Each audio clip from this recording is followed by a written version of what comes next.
Господин Гаревски, во последните 2 дена се случија повеќе од 12 земјотреси, тоа се и оние нели кои што ги почувствувавме, веројатно имало и повеќе во Скопје. Што се случува со скопското подречје? Па, јасно е дека е зголемена сеизмичката активност во скопското епицентрално подречје и како што знаеме, значи пред 3 дена имаше еден форшок од 4 магнитуда во утринските часови, кој што ги вознемери граѓаните и таа магнитуда, најголемиот број од граѓани може да ја почувствуваат ако се во своите домови.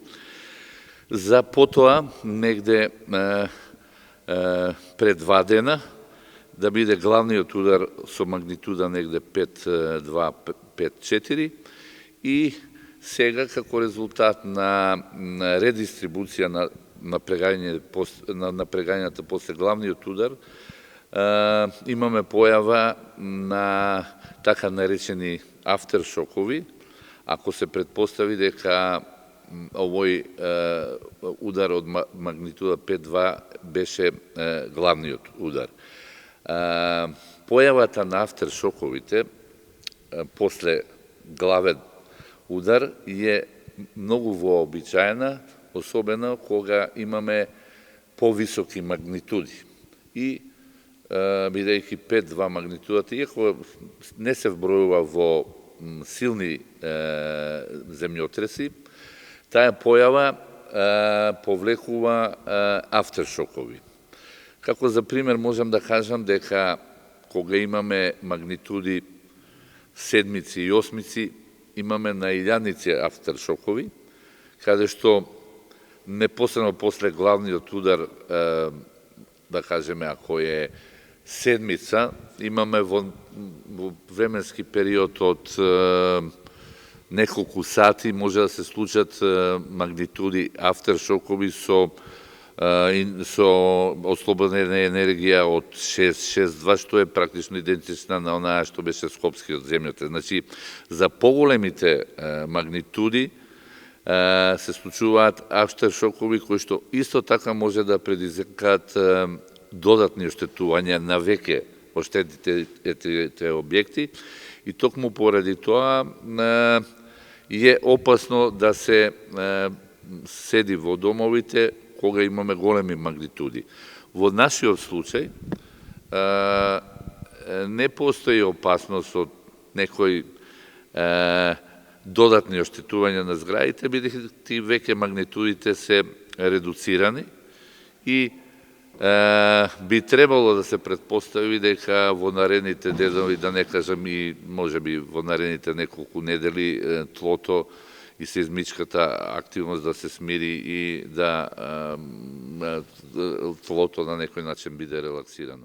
Но долг период немало вака во толку, нели, во 2 дена имаше повеќе земјотреси, пред само 1 месец имаше и друга, нели, катастрофа, ги имавме поплавите, многумина сметаат дека е поврзано можеби големите дождови, поплавите со наводнување на земјиштето и потоа тоа станува трусно и така натака. Што мислите вие, дали вака големи дождови влијаат на... Јас неколку пати сум кажал дека скоро никогаш, односно никогаш, сите овие големи земјотреси што се случиле во светот, скоро никогаш не се поврзани со претходни поплави. Навистина,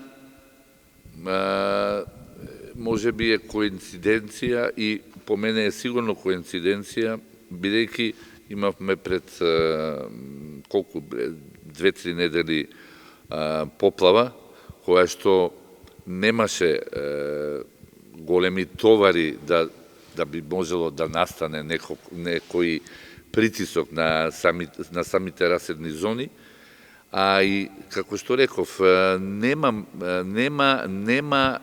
трудови, нема коментари дека било каде некаде да се поврзат поплавите, претходните поплави со после тоа појави. Има научници кои што пишувале дека има одредени, кои што поврзале, нели, анализирајќи повеќе земјотреси низ светот, дека претходно година, две претходно имало големи поплави. Значи вака, сега би рекол, ако да кажеме во светот се публикуваат годишно можда 10.000 статии во областа на сизмологијата и земјотресното инженерство, јас сум сретнал баш токму поради многу често ова прашање, сум видел 1 до 2 статии кои што дискутираат можна појава на земјотрес како резултат на не на поплава, на вбризгување на течност или вода под притисок, дека е можно да се појави така наречена индуцирана сеизмичност.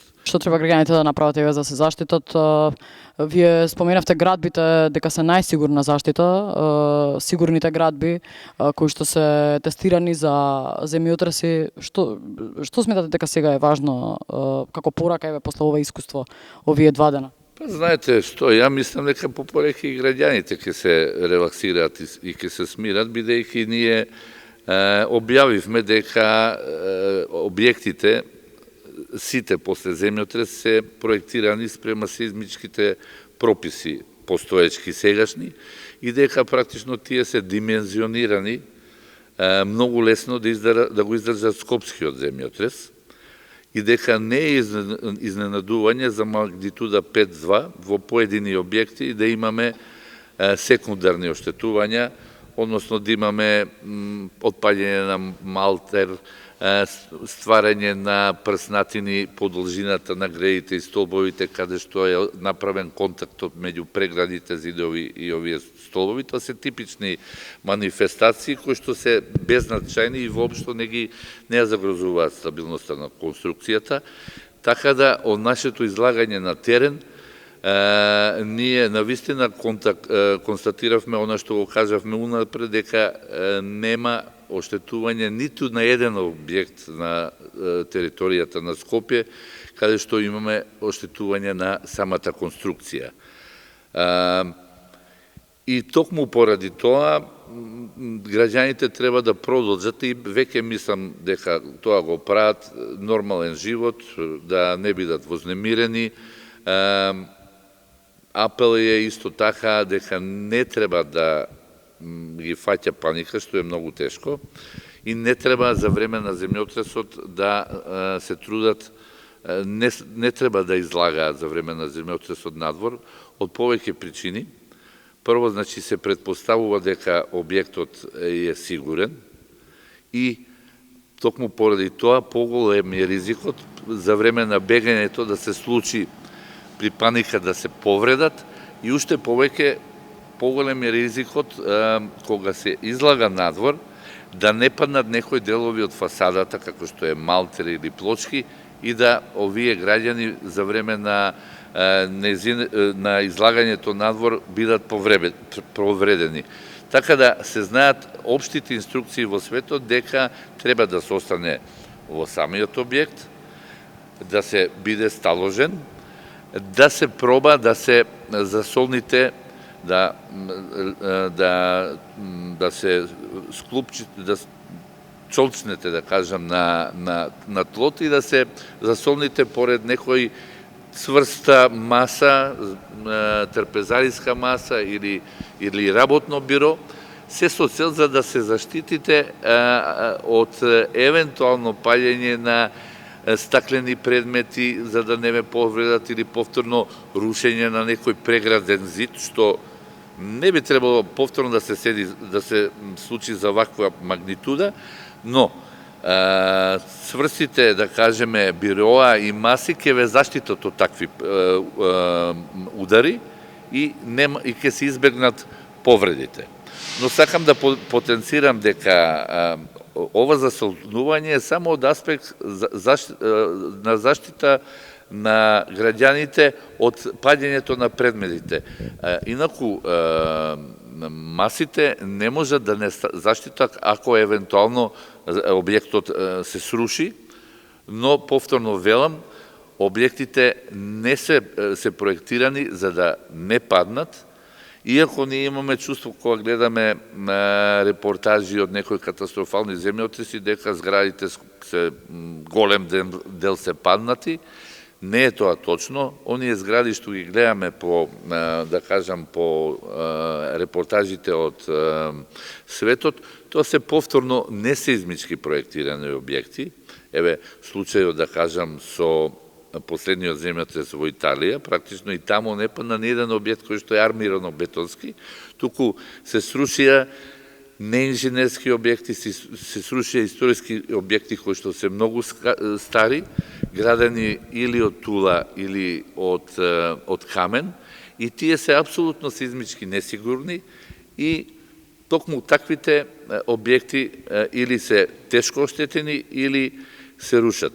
Слична беше и ситуацијата и со Скопскиот земјотрес. Значи, зградите во Карпуш 1 или 2, таа позната 13-та зграда, сите тие објекти немаа воопшто столбови. Тие беа објекти со приземје и 2-3 спрата, но градени од тула со носечки зидови, и практично после земјотресот таквите згради се забранети во Скопје да се градат, а и филозофијата на градење се смени, така да сега имаме три типови на објекти, три типови на конструкции, да кажеме чисти скелетни армирано-бетонски тродимenzионални конструкции, имаме мешовити конструкции од скелет на столбови и греди и армирано-бетонски платна, односно зидови, и имаме објекти кои што се само од армирано-бетонски платна. Сите овие системи се исклучиво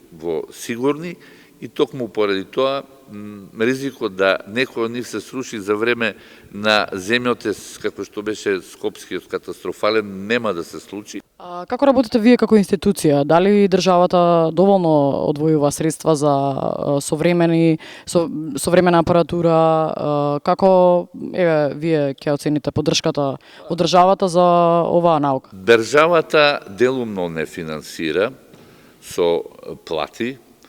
Добро, имаме еден импут сега додатен, каде што вршиме контрола на проектите, за сите проекти, сега со најновиот закон од 2014 година, секој објект во Македонија треба да дојде на контрола, за да ние би изделе мислење за сеизмичката стабилност, и само под услов, ако дадеме позитивно мислење, може да добијат дозвола за градба. Тоа е еден импут, но претежно опремата, практично